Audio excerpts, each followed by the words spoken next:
Bismillahirrahmanirrahim. Assalamu alaikum to all my dear students. Welcome to Commerce World by Sir Farooq Adil. Second year की accounting series हमारी continue है और आज के lecture के अंदर पार्टनरशिप लिक्विडेशन जो हम लोग कर रहे हैं उसको जो है वो हम थोड़ा सा जो है वो मजीद कंटिन्यू करेंगे।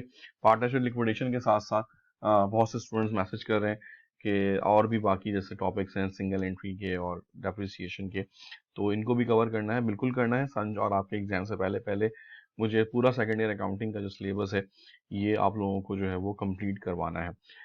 बस थोड़ा सा आजकल क्योंकि आपको पता ही है कि एग्जाम सीजन्स हैं और चीज़ें साथ साथ आगे बढ़ रही हैं, तो मल्टीपल क्लासेस हैं, बहुत सारी चीज़ें, तो टाइम थोड़ा सा शॉर्ट हो जाता है। तो आज का भी ये वीडियो तकरीबन 10 दिन के 12 दिन के गैप के बाद बना रहा हूँ, क्योंकि आजकल जो है वो क्लासेस का लोड जो है वो बहुत ज़्यादा है। लेकिन चले इंशाल्लाह कोशिश करूंगा कि रेगुलर बेसिस के ऊपर, क्योंकि अब आपके पास टाइम काफ़ी कम है, जस्ट 2-3 मंथ्स हैं जिसमें आपने ये तमाम चीज़ें जो है वो कवर करनी है। तो शुरू करते हैं वन बाय वन करके तमाम चीज़ों को। So let's start. The first thing is, आज का हमारा topic today is lecture number 7 और आज की क्लास में हम मिसिंग वैल्यूज पे काम करेंगे कि लिक्विडेशन में पास्ट पेपर्स में 2-3 जो है वो क्वेश्चंस आए हुए हैं मिसिंग वैल्यूज के, तो आज मैं आपको इसके 1-2 क्वेश्चंस मिसिंग वैल्यू से कराऊंगा और दोनों ही जो है थोड़े से डिफरेंट है। एक सॉल्वेंट इंसॉल्वेंट पार्टनर के ऊपर है और एक जो है वो बैलेंस शीट की कुछ मिसिंग फिगर्स हैं उसके ऊपर है। तो शुरू करते हैं ताकि टाइम अपना ज़्यादा जो है वो हम यूटिलाइज करें। एक क्वेश्चन है आपके पास पेपर्स का, ईयर मुझे सही से याद नहीं है, लेकिन आपके जब आप अपने 5 ईयर्स देखेंगे तो आपको ये सवाल उसमें आपको बड़ी आसानी से जो है वो नजर आ जाएगा। The partnership of Saad Usman and Daniyal is in the process of liquidation after selling assets and paying liabilities. सारे एसेट्स हमने सेल कर दिए हैं, सारी लायबिलिटीज हमने पे कर दी हैं। And distribution loss on partners liquidation partners capital account, और जो उससे लॉस हो रहा था वो भी हमने जो है वो पार्टनर के कैपिटल में डिस्ट्रीब्यूट कर दिया है। यानी जो तीनों मेन काम थे वो हो चुके हैं, एसेट्स पे सेल हो चुके हैं, लायबिलिटीज पे हो चुकी हैं, और जो भी लॉस था वो हमने पार्टनर्स के कैपिटल अकाउंट में क्लोज कर दिया है। Capital account showed balances as follows. और अब आपके पास जो कैपिटल की सूरत हाल है वो कुछ ये है। सात का कैपिटल है 1,27,000 क्रेडिट, उस्मान का कैपिटल है 1 लाख ओनली 26,000 डेबिट, और दानियाल का कैपिटल है 41,000 क्रेडिट। अब आपको यहां से सबसे पहला काम ये करना है कि आपको यहां से ये बात पहचाननी है कि इनमें से कौन सा ऐसा पार्टनर है जिसका कैपिटल जो है वो नेगेटिव में चला गया है, दूसरे लफ्जों में कि वो डेफिशिएंट पार्टनर हो चुका है। अब आपको याद होना चाहिए, हमने ये बात कई दफा डिस्कस की पहले भी, कि कैपिटल अकाउंट्स जो होते हैं ये नॉर्मली इक्विटी अकाउंट्स जितने भी होते हैं ये सारे के सारे क्रेडिट बैलेंस शो करते हैं। तो अगर आप यहां पर देखें, साद और दानियाल दोनों के कैपिटल क्रेडिट साइड पर है, इसका मतलब ये पॉजिटिव बैलेंस है। जबकि उस्मान का कैपिटल अगर आप देखें तो वो डेबिट बैलेंस शो कर रहा है, इसका मतलब उस्मान जो है वो हमारा नेगेटिव पार्टनर है। इसका मतलब ये हुआ कि उस्मान हमारी डेफिशिएंसी में है 26,000 की, इसका लॉस इसके कैपिटल से जो है वो एक्सीड कर चुका है। अब क्योंकि लॉस कैपिटल से एक्सीड कर चुका है तो डेफिनेटली अब इसके पास दो ऑप्शन हैं। अगर ये सॉल्वेंट होगा तो इसको कंपनी में इन्वेस्टमेंट करनी पड़ेगी, और अगर ये इनसॉल्वेंट होगा तो जो बाकी पार्टनर्स हैं वो इसका लॉस जो है वो कवर करेंगे। अब आपसे कह रहे हैं पहला काम तो ये करेंगे, determine the amount available cash available for distribution. पहला काम तो आपसे कह रहे हैं कि बताइए कैश कितना है कंपनी के पास। और फिर उसके बाद कह रहे हैं पार्ट बी में, give journal entries to record payment to Saad and Daniyal assuming. Part A में 1 में कह रहे हैं कि उस्मान इज सॉल्वेंट, और पार्ट 2 में कह रहे हैं उस्मान इज इनसॉल्वेंट। यानी दोनों चीजों को उन्होंने कह दिया कि साद और उस्मान की सॉल्वेंसी और इनसॉल्वेंसी को सामने रखते हुए दो अलग अलग एंट्रीज आपने बनानी है। तो पहले मैं आपको शुरू करता हूं इसकी कैश की कैलकुलेशन से कि कैश कैसे कैलकुलेट किया जाएगा इसके अंदर। कैश को कैलकुलेट करने के लिए आपको अकाउंटिंग इक्वेशन का सहारा लेना पड़ेगा। इसको कैलकुलेट करने के कई तरीके हैं, लेकिन मेरे हिसाब से जो बेस्ट तरीका है वो ये है कि आप अकाउंट की इक्वेशन का सहारा लें। और अकाउंटिंग इक्वेशन आपके पास है, assets is equals to liabilities plus capital. Capital क्योंकि हमारे पास अब एक नहीं है बल्कि 3 पार्टनर्स हैं, तो हमने यहाँ पे लिख दिया पार्टनर्स कैपिटल। अच्छा, अब आपको याद होगा कि वो कहते हैं कि सारे के सारे एसेट्स सेल हो चुके हैं। तो जब सारे के सारे एसेट सेल हो गए तो आपके पास सिर्फ एक एसेट रह जाता है जो कि पार्टनर्स पर डिस्ट्रीब्यूट करना पड़ता है सबसे आखिर में, दैट इज कैश। सारी की सारी लायबिलिटीज पे हो चुकी हैं, इसका मतलब liability become zero and we have 3 partners capital. मेरे पास स्क्रीन पे ये पूरा नहीं आ रहा था स्लाइड पे, तो मैंने कैपिटल ऑफ एस 7 के लिए यूज कर दिया, कैपिटल ऑफ यू उस्मान के लिए, और कैपिटल ऑफ डी दानियाल के लिए। आप जब आप इसको रजिस्टर पे करिएगा तो आप इसको पूरा पूरा लिखिएगा, शॉर्ट फॉर्म यूज मत करिएगा, शॉर्ट फॉर्म से आपके नंबर्स जो है वो कट सकते हैं। एसेट की जगह पे मैंने लिख दिया कैश, लायबिलिटी की जगह पे मैंने लिख दिया 0 क्योंकि लायबिलिटी सारी की सारी पे हो चुकी है। कैपिटल ऑफ 7 पॉजिटिव था क्योंकि कैपिटल क्रेडिट बैलेंस शो कर रहा था 1,27,000। कैपिटल ऑफ उस्मान नेगेटिव था, डेबिट बैलेंस शो कर रहा था, तो इसको मैंने लिख दिया -26। और कैपिटल ऑफ दानियाल क्योंकि दोबारा क्रेडिट बैलेंस था तो इसको मैंने ले लिया 41। तो जब आप इसको कंप्लीट करेंगे 127 -26 + 41, तो आप देखेंगे कि आपके पास जो कैश की वैल्यू आ गई है दैट इज 1,42,000। तो आपने कितनी आसानी से अपना जो कैश की मिसिंग वैल्यू थी, जिन्होंने आपसे हटा दी थी, हाइड कर दी थी, वो आपने फाइंड आउट कर ली। तो ये फर्स्ट पार्ट था, उसको आपने एज अकाउंटिंग इक्वेशन को सामने रखते हुए आपने उसको बड़ी आसानी से फाइंड आउट कर लिया। Now the next part is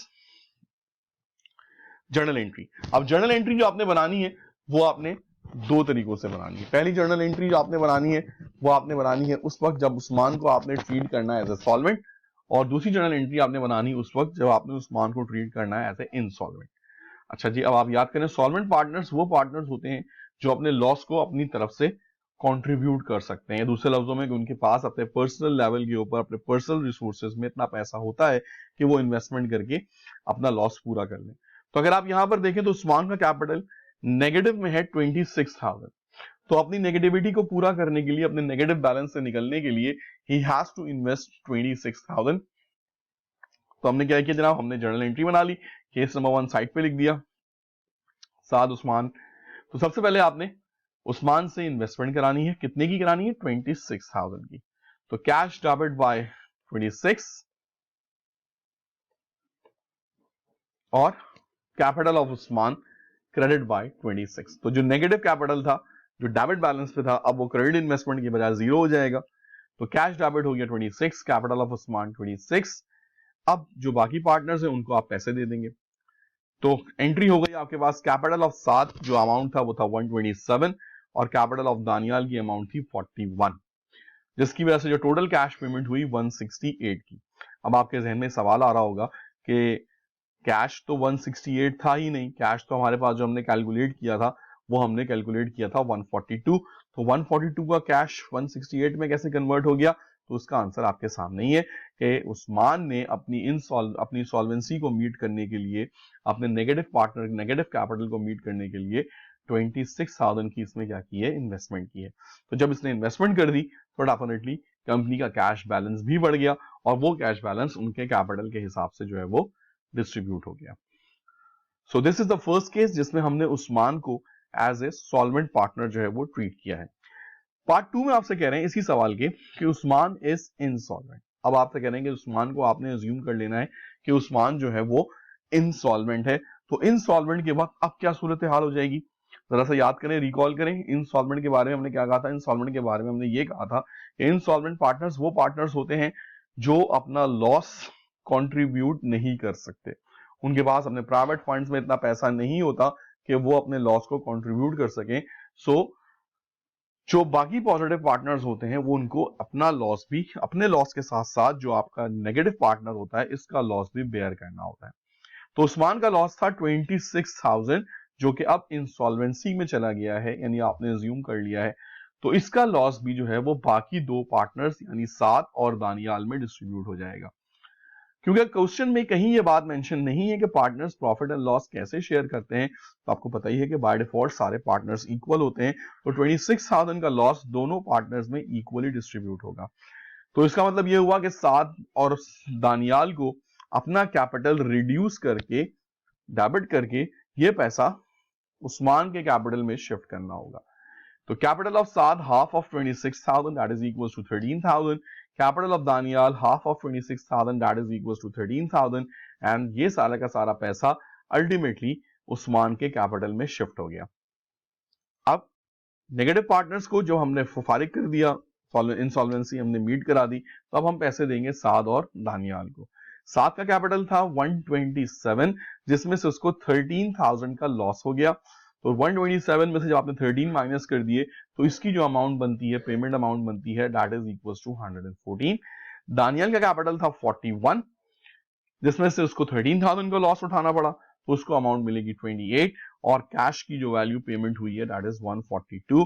और अगर आपको याद हो तो हमने पहले क्वेश्चन के अंदर जो कैश की कैलकुलेशन की थी तो उसमें जो हमने अवेलेबल कैश निकाला था वो भी हमने 142 ही निकाला था। तो इसका मतलब ये हुआ कि अब यहाँ पर ये बात कंफर्म हो गई है कि हाँ जी हमारे पास इतना कैश जो है वो अवेलेबल है जिसको हमने आसानी से पे कर दिया। सो ये था हमारे एक पास्ट पेपर का एक मिसिंग वैल्यू का क्वेश्चन जिसमें मैंने आपको बताया कि किस तरह से कैश को फाइंड आउट किया जाता है और किस तरीके से सॉल्वेंसी इंसॉल्वेंसी को मीट किया जाता है। शॉर्ट में सवाल आया था 10 नंबर का और इसमें स्टूडेंट्स ने उस जमाने में काफी मिस्टेक्स करके आए थे क्योंकि एक बड़ा अनएक्सपेक्टेड क्वेश्चन था, बट अब आपके सामने सॉल्व हो गया है। तो इस तरह का कोई भी क्वेश्चन अब आपके सामने आएगा तो आपको इंशाल्लाह उसमें कोई भी प्रॉब्लम नहीं होगी। नाउ एक क्वेश्चन हम कर रहे हैं, इसके साथ ही साथ कंप्यूटेशन ऑफ मिसिंग वैल्यू का एक और सवाल है आपके पास पेपर से ही है, थोड़ा पुराना क्वेश्चन है लेकिन है बिल्कुल ऐसा ही। Can X, Y, and Z were partners sharing profit and loss in the ratio of 3:2:1 respectively. They decide to dissolve the firm on December 31st, 2012. Just before liquidation, the balance sheet was as follows. Cash की value दी हुई है और साथ ही साथ other assets के आगे एक question mark लगा दिया, यानी अदर एसेट की वैल्यू आपको नहीं बताई। अकाउंट्स पेबल दे दिया है, कैपिटल ऑफ एक्स दे दिया है, कैपिटल ऑफ वाई दे दिया है, कैपिटल ऑफ जेड दे दिया है। टोटल एसेट्स के आगे भी क्वेश्चन मार्क है, टोटल इक्विटीज के आगे भी क्वेश्चन मार्क है। कहने other assets were sold for rupees 4,60,000 cash.